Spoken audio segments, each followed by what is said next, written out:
Hello students, welcome to Hiba maths. நான் உங்களோட ஷபானாக்கா பேசுகிறேன். ஸோ எல்லாருமே எக்ஸாமுக்கு ப்ரிப்பேர் பண்ணிட்டு இருக்கீங்க இல்லையா? ரொம்ப சீரியஸாக ப்ரிப்பேர் பண்ணிட்டு இருக்கீங்கன்னு நினைக்கிறேன். ஏன்னா இனி நமக்கு டைம் கிடையாது. ஸோ ஜனவரி மாதத்தில் வர எல்லா ஹாலிடேஸும் முடிஞ்சிருச்சு. இதுக்கப்புறம் நமக்கு ஃபெப்ரவரி மாதம் மட்டும்தான் இருக்குது. இதுக்கு மேலே நமக்கு டைம் கிடையாது. ஸோ அதுக்காக தான் இந்த வீடியோ மெயினாக. சரிங்களா? 10th ஸ்டாண்டர்ட் 12th ஸ்டாண்டர்ட் பசங்களுக்கு ரொம்ப முக்கியமாக சொல்லணுன்ற ஒரு சில விஷயங்கள் இந்த வீடியோவில் இருக்குது. ஸோ மறக்காமல் வீடியோவை கடைசி வரைக்கும் பாருங்கள். நம்ம சேனல் இது வரைக்கும் சப்ஸ்கிரைப் பண்ணலாம், மறக்காம சப்ஸ்கிரைப் பண்ணுங்க. கூட பெல் ஐகான் செலக்ட் பண்ணிடுங்க. உங்க ஃப்ரெண்ட்ஸ் சர்க்கிள்க்கும் ஷேர் பண்ணுங்க. சரிங்க, முக்கியமா யாரெல்லாம் போர்டு எக்ஸாம் எழுத போறாங்களோ அவங்களுக்கு ஷேர் பண்ணிடுங்க. கண்டிப்பா யூஸ் ஆகும். ஸோ என்ன விஷயம்ன்றத பார்க்கலாம். இப்போ நமக்கு போர்டு எக்ஸாம் வந்து கிட்டக்க வந்துருச்சு இல்லையா? நமக்கு இன்னும் ஒரே ஒரு மாசம் தான் இருக்கு. இந்த ஒரு மாசத்துலயும் நீங்க வந்து ப்ராக்டிக்கல் எக்ஸாம்ஸ் அட்டன் பண்ணுவீங்க.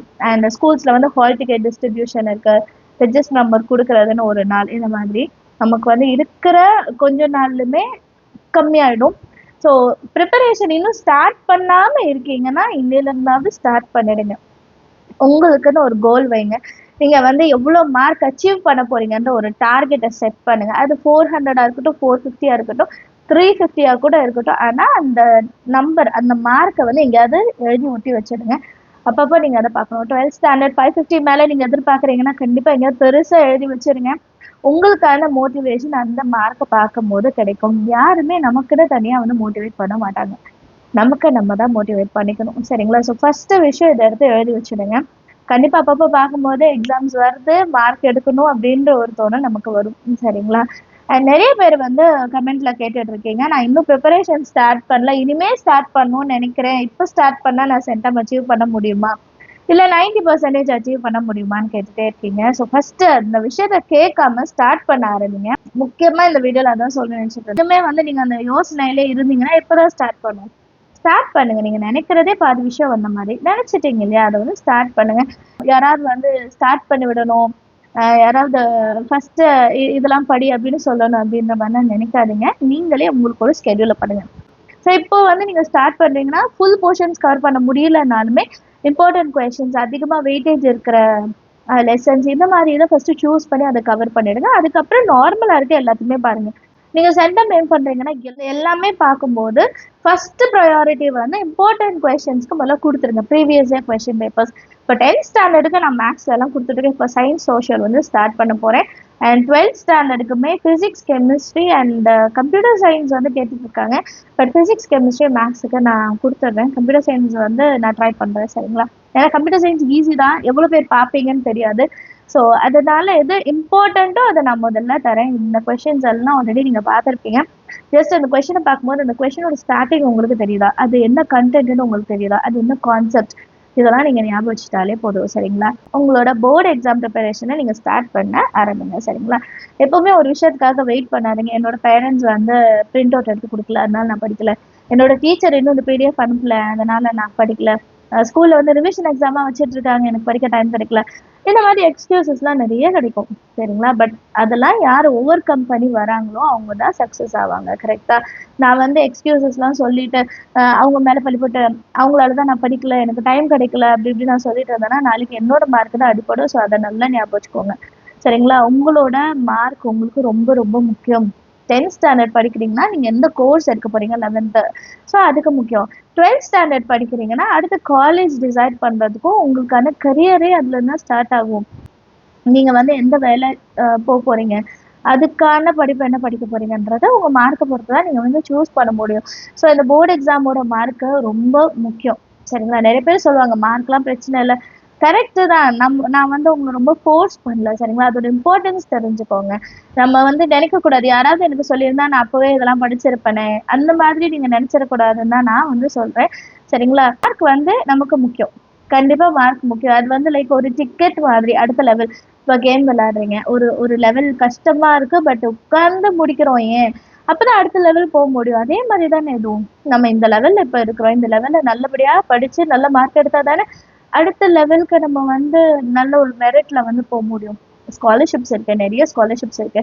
நீங்க நிறைய மார்க் எடுத்தா நீங்க உங்களோட காசுலயே கூட நீங்க படிக்கலாம், ஸ்காலர்ஷிப்லயே படிக்கலாம் இல்லையா? ஸோ இந்த மாதிரி விஷயங்கள்லாம் நிறைய இருக்கு. இதெல்லாம் தெரிஞ்சுக்கோங்க. ஸ்காலர்ஷிப் யூஸ் பண்ணுங்க. நீங்க என்னெல்லாம் படிக்கணும் அப்படின்னு நினைக்கிறீங்களோ இப்போ வந்து ஸ்டார்ட் பண்ணிடுங்க. இப்போ சயின்ஸ்ல வந்து கொஞ்சம் லெசன்ஸ் விட்டு வச்சிருக்கீங்கன்னா இப்போ ஸ்டார்ட் பண்ணுங்க. சோஷியல்லையும் அதே மாதிரி தான். பட் லாஸ்ட் எக்ஸாம்க்கு அந்த லீவ் விடுறாங்க பார்த்தீங்களா, ஸ்டடி ஹாலிடே அப்போ படிச்சுக்கலான்னு வைக்காதீங்க. அந்த டைம்ல ஞாபகம் இருக்கும். எக்ஸாம்ல போய் கண்டிப்பா ஹெல்ப் பண்ணாது. ஒரு கொஸ்டினை நீங்க ஒரு 5லேருந்து 6 வாட்டி படிச்சா மட்டும் தான் அது நம்ம மனசுல நல்லாவே பதியும். சரிங்களா? ஃபார் எக்ஸாம்பிள், நம்ம ரோட்ல போறோம்.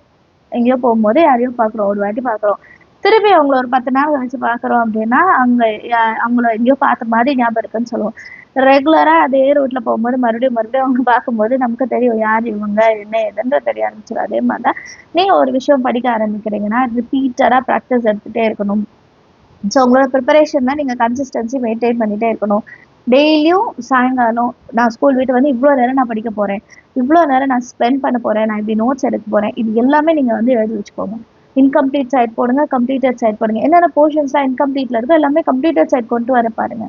சரிங்களா? இது எல்லாமே நீங்க பிப்ரவரிக்குள்ள முடிக்கணும். நீங்க புதுசா படிக்க ஆரம்பிச்சாலும் சரி, நீங்க முடிச்சாதான் மார்ச் மாசம் நமக்கு வந்து பயம் இல்லாம போர்டு எக்ஸாம் எழுதலாம். ஒரு கான்ஃபிடென்ட் உங்களுக்கு கிரியேட் ஆகும். சரிங்களா? ஸோ இதை சொல்லணும்னு நினைச்சேன். இதுக்கப்புறம் நமக்கு வந்து டைம் கிடையாது. நிறைய டைம் ஆல்ரெடி முடிஞ்சிச்சு. நல்லா படிச்சிருக்கீங்க. இன்னும் கொஞ்சம் கான்சென்ட்ரேட் பண்ணி படிங்க. ஃபோக்கஸ்டா இருங்க. உங்களோட டார்கெட் என்ன அப்படின்றத நீங்க டிசைட் பண்ணிடுங்க. அந்த டார்கெட் அச்சீவ் பண்ண பாருங்க. சரிங்களா? ஸோ இதெல்லாம் தான் சொல்லணும்னு நினைச்சேன். வேற ஏதாவது டவுட் இருக்கு, வேற எது பத்தியாவது நம்ம பேசணும்னா மறக்காம கமெண்ட் செஷன்ல எழுதுங்க. அதை பத்தி அடுத்த வீடியோல பேசலாம். அண்ட் இன்னும் நிறைய பேர் கேட்கறது என்ன அப்படின்னா, நான் ஓரல் ப்ராக்டிஸ் மட்டும் எடுத்துக்கவா, நான் எழுதி பார்த்தா எனக்கு டைம் ஆகுது, நான் வந்து ஓரல் ப்ராக்டிஸ் எடுத்துக்கவா கேட்குறீங்க. ஓரல் ப்ராக்டிஸ் வந்து ஓரளவுக்கு ஓகே. பட் வந்து உங்களுக்கு எஃபெக்டிவா இருக்கணும்னா நீங்க ரிட்டன் ப்ராக்டிஸ் எடுத்தாதான். சரிங்களா? டெஸ்ட் எழுதி பார்க்கணும். டைமிங் வச்சு டெஸ்ட் எழுதி பாருங்க.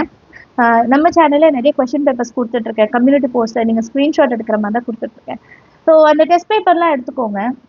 நீங்க ஃபர்ஸ்ட் 5 லெசன் படிங்க. அந்த 5 லெசன்ல அந்த கொஸ்டின் பேப்பர்ல இருக்க கொஸ்டின்ஸ் எல்லாம் எழுதி பாருங்க.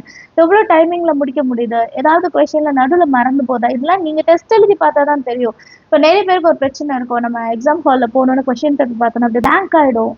என்னதான் படிச்சிருந்தாலும் அங்க போனோன்னே ஒரு பயத்துல வந்து அவங்க மறந்துடுவாங்க. இந்த எக்ஸாம் ஃபேரை நீங்க வந்து நீங்க வெளியே வரணும்னா வீட்டுல நிறைய டெஸ்ட் எழுதி பார்க்கணும். எக்ஸாம் மாதிரி எழுதி பார்க்கணும். டைம் செட் பண்ணிட்டு ஒரு கொஸ்டின் பேப்பர் ரெடி பண்ணிட்டு நீங்க எழுதி பார்க்கலாம். நிறைய வாட்டி நீங்க எழுத உங்களுக்கு எக்ஸாம்ல வந்து கண்டிப்பா அந்த கிளியர் வராது. கொஸ்டினை பார்த்தோன்னா ஓகே இது இந்த கொஸ்டின் இந்த லெசன், ஒரு சிலவங்க இந்த எக்ஸசைஸ் இதுதான் ஆன்சர்ன்ற அளவுக்கு நீங்க ப்ராக்டிஸ் பண்ணிடுங்க. ஸோ அந்த மாதிரி நீங்கள் ப்ராக்டிஸ் எடுத்துருந்தீங்கன்னா சூப்பராக நீங்கள் வந்து மார்க் எய்ம் பண்ணலாம். அண்ட் கம்பல்சரி கொஸ்டின்ஸ்க்கான கொஸ்டின்ஸ் கேட்டுட்ருக்கீங்க 10th ஸ்டாண்டர்ட், அதுக்கான பிடிஎஃப் ரெடி பண்ணிட்டுருக்கேன். கம்யூனிட்டி போஸ்ட்டில் வந்து வாட்ஸ்அப் சேனலோட லிங்க் கொடுக்குறேன். அதில் ஜாயின் பண்ணுங்கள். அதில் வந்து பிடிஎஃப் கொடுத்துட்றேன். ஏன்னா நிறைய பேர் பிடிஎஃபாக கேட்குறீங்க. வாட்ஸ்அப் சேனலில் பிடிஎஃப் நான் ஷேர் பண்ணுறேன். அதை வந்து நீங்கள் எடுத்துக்கலாம். இமேஜாக கூட ஷேர் பண்ணால் நீங்கள் டவுன்லோட் பண்ணிக்கலாம். நம்ம சேனல் இது வரைக்கும் சப்ஸ்கிரைப் பண்ணலாம், மறக்காமல் சப்ஸ்கிரைப் பண்ணுங்கள். உங்கள் ஃப்ரெண்ட்ஸுக்கும் ஷேர் பண்ணுங்கள். அண்ட் இந்த மாதிரி வீடியோஸ்லாம் பெருசுனா மறக்காமல் லைக் பண்ணுங்கள். அப்போ தான் நிறைய பேருக்கு ஷேர் ஆகும். தேங்க்யூ ஸோ மச் ஃபார் வாட்சிங்.